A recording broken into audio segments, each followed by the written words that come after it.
আসসালামু আলাইকুম ওয়া রাহমাতুল্লাহ। বন্ধুগণ, আমরা একেবারে হাতে কলমে সৌদি আরবের ভাষা প্রশিক্ষণ দিচ্ছি। আমাদের আজকের পার্টটি হচ্ছে ৪র্থ নাম্বার পার্ট। আসুন আমরা কথা না বাড়িয়ে ক্লাসটি শুরু করে দিই। আরবি শব্দ হুদা অর্থ পথ। ভালো করে দেখুন আমি কিভাবে কি করি, সেভাবে আপনারা শিখে ফেলুন।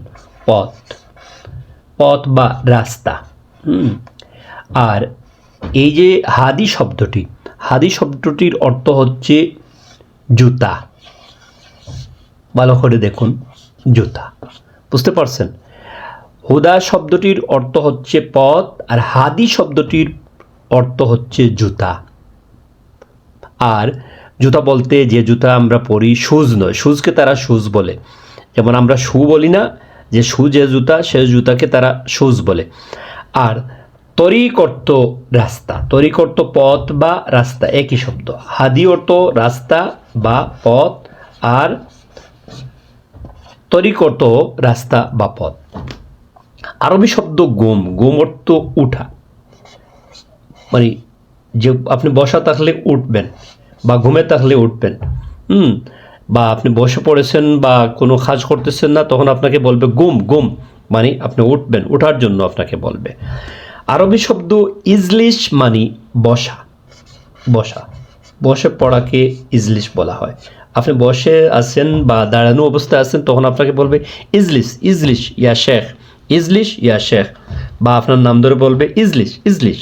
তখন আপনি বুঝবেন যে আপনি বসার জন্য তারা আপনাকে বলছে। আরবি শব্দ গাবল, গাবল অর্থ আগে, আগে মানে গাবল, গাবল ইয়ম মানে আগের দিন। গাবল ইয়ম, গাবল অর্থ আগে বা সামনে। ওকে। আর বাদ, বাদ অর্থ পরে বা পরবর্তীতে, পরে, পরে বা পরবর্তীতে। ওকে, বোঝা গেছে? গিদ্দাম অর্থ সামনে। আরবি শব্দ গিদ্দাম অর্থ সামনে, সামনে। আরবি শব্দ ওয়ারা অর্থ পিছনে। আরবি শব্দ ওয়ারা, ওয়ারা অর্থ পিছনে, পিছনে, পিছনে। ওকে, এইভাবে আমরা চেষ্টা করতেছি আপনাদেরকে আরবি ভাষা, অর্থাৎ সৌদি আরবের ভাষা। আমাদের এই ভাষা যারা শিখবেন বা এই কোর্সটি যারা শিখবেন, তারা দোহা, দুবাই, কাতার, সৌদি আরব, বাহরাইন সব দেশের ভাষা আপনি শুদ্ধভাবে শিখতে পারবেন। আবার দেখুন, আমরা হুদা শব্দটির অর্থ পথ, আর হাদি শব্দটির অর্থ জুতা।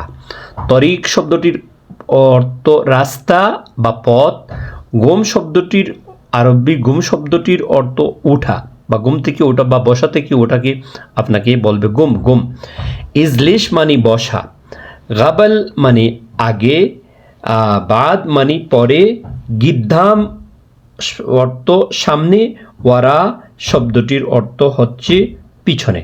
আশা করি আমাদের এই কোর্স যারা করবেন, তারা একেবারে শুদ্ধ ভাষায় এবং গ্রাম্য ভাষায়, দুটি ভাষায় একসাথে আপনি কথা বলতে পারবেন। ইচ্ছে হলে আমাদের আইডিটিকে সাবস্ক্রাইব করে রাখুন। আমরা এভাবে আপনাদের উপকার করার চেষ্টা করছি। এতক্ষণ আমাদের সাথে থাকার জন্য ধন্যবাদ।